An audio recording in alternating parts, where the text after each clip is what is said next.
মুক্তি করেন, সর্বোত্তম যেই দিনে জাহান্নাম থেকে মানুষকে মুক্তি দেন ওই দিনটির নাম হচ্ছে আরাফাতের দিন। সুবহানাল্লাহ।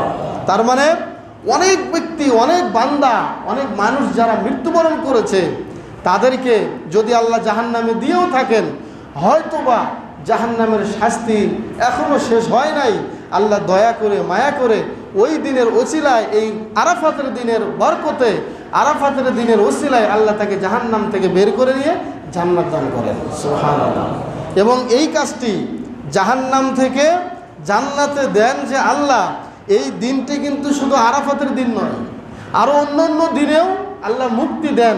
কিন্তু আল্লাহ রাসূল বললেন সবচেয়ে বেশি যেই দিনে আল্লাহ বেশি বেশি জাহান্নাম থেকে মানুষকে মুক্তি দেন ওই দিনটি হচ্ছে আরাফাতের দিন। সুবহানাল্লাহ। তাহলে আপনি কি চান না যে আপনার দাদা মারা গিয়েছে, তিনি জাহান্নাম থেকে